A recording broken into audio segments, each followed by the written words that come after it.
So Dan and I are sitting down today to do our final plans for the kitchen that he's making for the cottage that we're moving into. So he's building the whole thing, units, doors, everything himself by hand.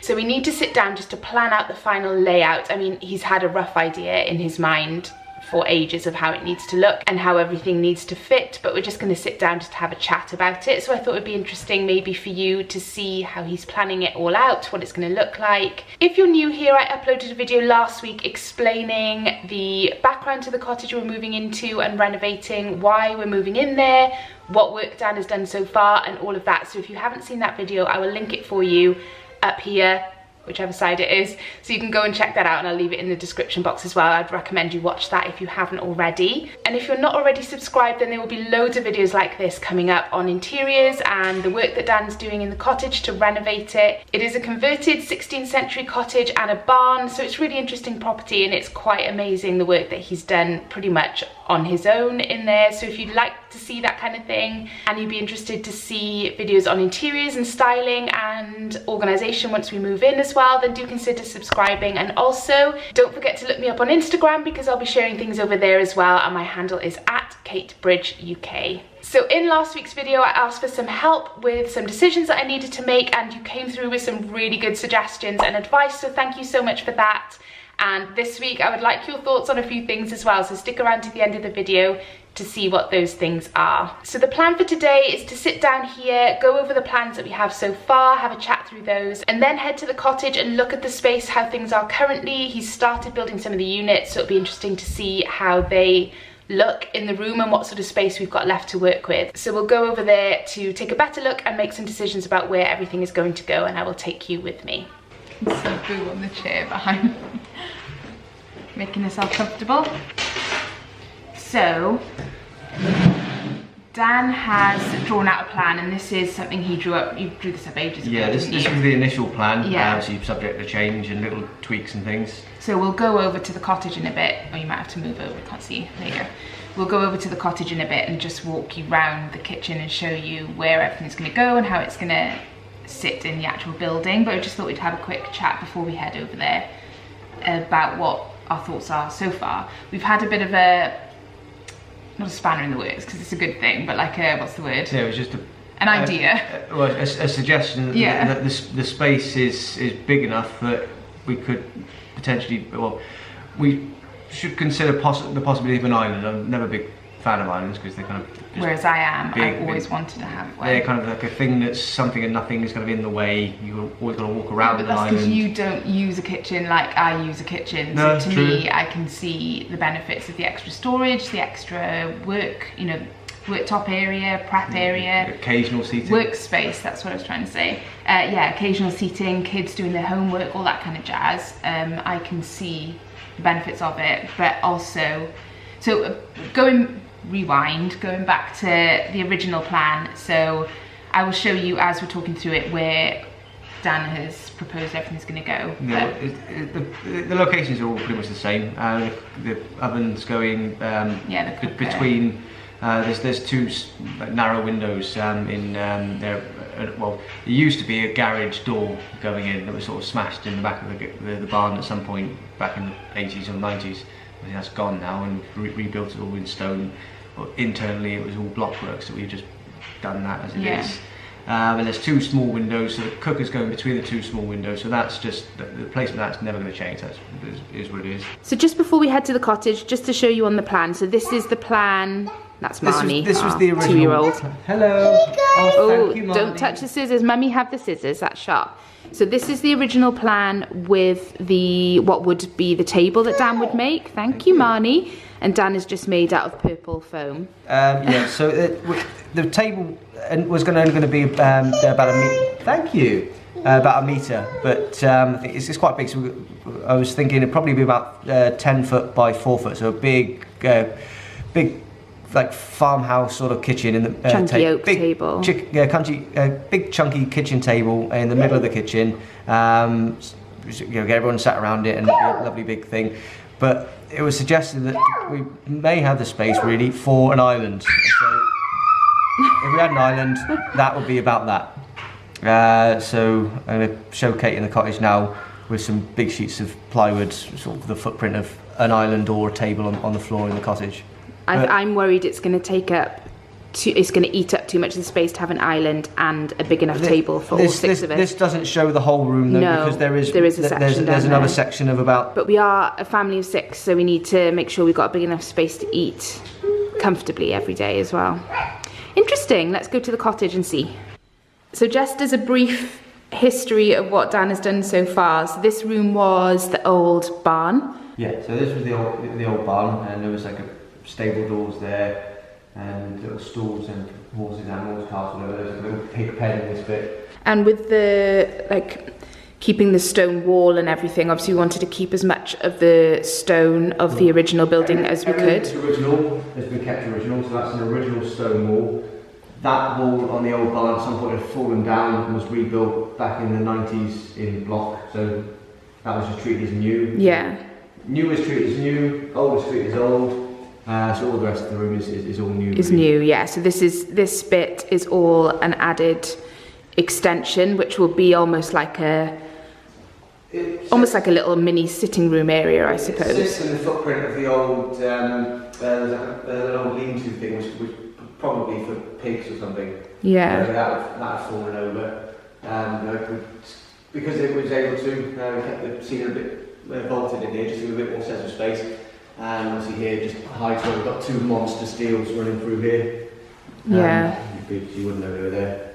So that area, in terms of being part of our working kitchen, that area will be like a breakfast area, seating area, play area for the kids. So a living space, I guess, yeah. And it's a decent size, isn't it, on its own, that little extra bit onto the kitchen, because the kitchen is a good size, so we can keep a lot of the kids' toys down there, and it's just a space where the kids can be when I'm in the kitchen, and Dan and I can sit and have coffee in the mornings and things like that. Dan's making all the windows and doors, so there will be a double set of French doors there and windows to the side.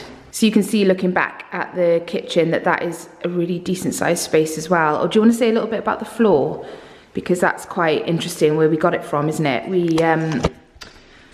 So Dan sourced the flooring from an eBay seller, wasn't it? Yeah, it was Stone World UK, I think. Guy's name is Simon, and brilliant product. So good and so competitively priced as well. It's £23.95 square metre, 22mm thick calibrated limestone, so it was a piece of cake to lay.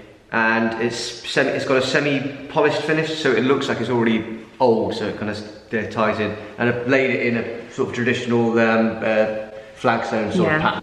Look fab. Yeah, they're fab, aren't they? It's a big area, but it doesn't look too busy with the large size tiles. So Dan's brought the plan with him, and we'll show you how it will look in the kitchen and where everything will be.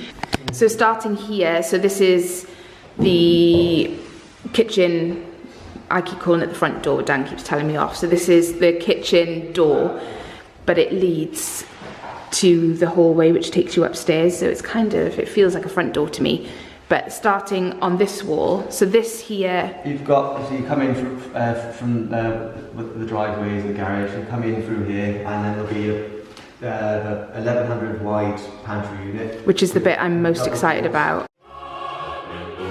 I've always wanted a pantry unit. There'll be 2 big doors in there which will open out and reveal drawers, wine storage, be nice.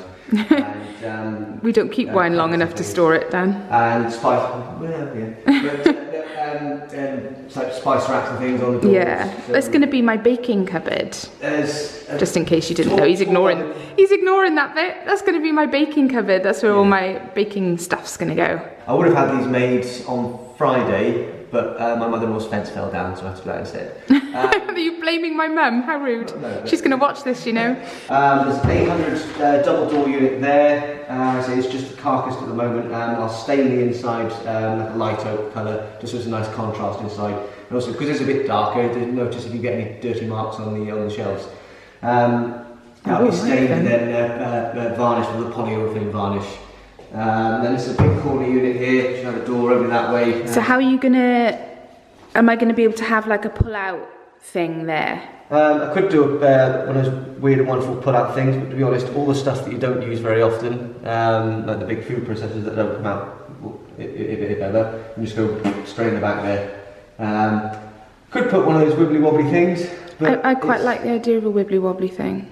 I'll have to ask if we can source a wibbly wobbly thing. There's one, it's not the end of the world. You're right. I suppose that's kind of the. It's just a big, useful cupboard, and it is easy to access. But there's a large door in it, so it doesn't go right back into the corner. So although there is some more difficult space to get to, but just with a big shelf, you can just put whatever you want in there. Yeah, you could put like your cake stands and things you don't use all the time. It's just one less thing to not go wrong. It's So then the next bit along then. Oh, is that a sample of the worktop? Yeah, that's that's an off-cut from the utility room. That's extra deep worktop. It does make me. I've never had wooden worktop, so any of you who have, if you could let me know in the comments your experiences. It scares me a little bit because I'm used to granite in our house, in our old house. I just worry about spills and things, but at least I know you can.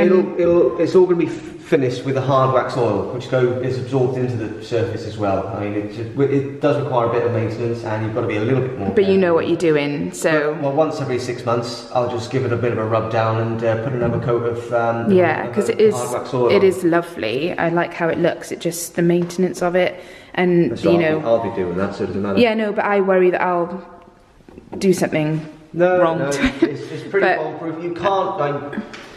After about 3 weeks, the hard wax oil is pretty bomb-proof, and it's water repellent. It's an Osmo Pollux oil. So here, this unit here will be drawers. Drawers there.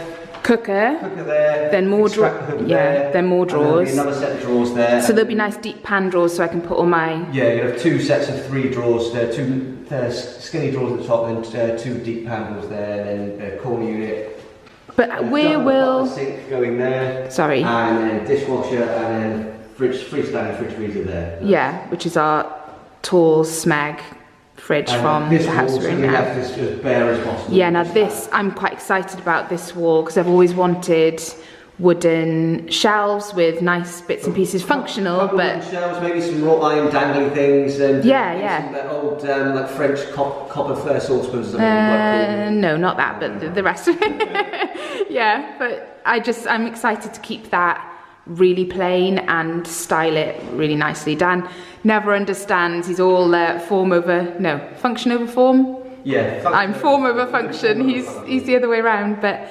I want to be practical, you want to look pretty. Yeah, well, somewhere we'll meet in the middle, but with the sink, we're having what's it called, double butler sink. Belfast sink. One of those bridge taps. Yeah. It's easy to keep clean around the back. Nice big sink, because a double sink, we didn't have a double sink in our house, did we? And no, we had a large Belfast sink, which is fine because you can still pour tea down the weir, which is you can, but it's not ideal. And I did miss having a double sink because we had previously had one, and we have now kind of. So the bit we are thinking about now, which has come out of left field a little bit, because we were always planning Dan was going to make the table. It was just going to be completely open kitchen, just units around the edges, and in the middle completely clear. Yeah, but it's such a big space that Dan came back the other day and said we could possibly fit an island. It was suggested that maybe we'd have an island. There's room for an island. I never like islands because they're in the way. You've got to walk around them because it's an old cottage,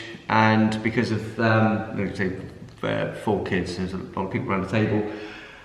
I wanted to build a massive 3 metre long solid oak table, 3 metres long and about 1.2 or 4 foot wide, so 10 foot by 4 foot, all out of oak, which will look lovely, nice chunky legs and everything. And then the end of it is further into the kitchen, so we'll sort of double as an island prep area, except its useful means you can sit around it all the time. So this is not its exact position, and obviously it's hard to tell because it's flat on the floor, but that would basically be that's 3 metres by 4 foot. Yeah, which doesn't look... It doesn't look that big. I know the units aren't around there. You've still got plenty of space. And that's a big table. How big's our current table? It's about 2 foot by... 2 metres by... Near enough 2 metres by about just under a metre. So 2/3 of that, basically. Yeah, so it's the front of our actual table sort of sits about here. And that feels like a big table. It's good size, but But I didn't want to come too far this way because it means that when you're walking through the door here, I don't mind going around the end of the table. We don't have to walk around the table. The other option would be to have, which is suggested with the island, would be to have, say, an 8 foot by 4 foot table, which you could do. Which is our current. That's still bigger than the current table. Wow, really? Oh, now you're doing that. Do you know what? Before we came here, that's 4 foot by. This is about the thing we can get away with, really. That's 4 foot by 5.5 foot. do you know what though? Before you showed me that, I was sat on the table. Even though I'd love an island, I thought. The thing you've got to watch though is that you have enough room. You need at least 3 foot. Bear in mind you've got the doors of the oven. Hang on, let me come over and get a bit closer so I can get a sense of. I mean, realistically, you need at least 3 foot, if not more. I'd say 4 foot minimum to be about here, so that you can operate the oven and open the doors on the cooker. So if the table went there, it's not even really interfering with that space that much. It is a little bit now you've moved it down there. Well, with it being there, you've still got the room to walk around. Yeah. That would be about an island sort of shape. Oh Dan, I'm confused now. Now you've done that, what would you do, guys? I'm really, like, an island would be useful, extra storage, extra worktop space, and it doesn't feel, I mean, I know it's different, a thing flat on the floor to compared to an actual unit, but it doesn't feel like it's taking up. Well, with the units coming to there at 2 foot, you've still got nearly 4 foot around there. And see, like, you thinking. You have stools underneath underneath there, so you'd only have covers on that side, maybe shelves on that side underneath where there's your wine rack in the island. Yeah, do that. Then get the table. Oh, I'm utterly confused now. You've still got room here, it's quite a big space. But what you don't end up with then is, well, sofa going there, that doesn't really matter. So I suppose potentially you could sit on the sofa and rest on the corner of the table, which would be quite nice. Yeah, you could, trust you to think of that. Also thinking, like, aesthetically about what we want it to look like, I'm very keen to keep it quite light and bright in here, which we had an argument about this week. Yeah, well, Dan wanted it to be a grey kitchen, but whatever. No, I would like it to be white. It's quite low ceilings, and I've always wanted a really light white kitchen with wood tops. So, but what I was going to say is, if you had the island, you could have the island a different colour, and then it could be repainted if you know, it could be painted. It's all going to be hand painted anyway, so exactly. If you change your mind, you can always change it's but not, you could have a grey. They're not factory finished. Because everything that's going there is essentially designed to last 50, 100 years. You know, it's good as we go in, it can be easily maintained. So hand painted. Just call in the same painter in 50 years if he's still alive. Poor. It's just a hand painted kitchen is just easier, because if it does get marked or scratched, you know, you can just paint one door as long as you've got the same paint, or if not, then you just repaint the whole thing. Where'd you find that? That was in one of the rooms when we first started. How funny. A few bits and pieces. How old do you reckon that is? I just thought it was quite cool. It's quite cool. We should keep that somewhere. Yeah. Gold leaf, really worth smoking. You wouldn't see that these days, would you? So that was really interesting, and not quite what I thought I would think going there. I thought I would be set on the idea of the giant table, just because we're a family of 6 and I just wanted to make sure that that would fit. But actually looking at it now, I think I might be a little bit more confused than I was at the start of this process. So I'd love your feedback. What do you think? What would you go for? Would you go for the island and a slightly smaller table, which is still a pretty big table, or would you just go for the giant monster table? Let me know what you think. And also, if you would go for an island, would you keep it white like the rest of the kitchen, or would you do it a different colour? Let me know, I'd love to hear from you. Thank you so much for watching. Don't forget to click the subscribe button and hit the like button as well if you enjoyed this video, and head over to Instagram for more updates over there, and I'll see you in my next one. Bye.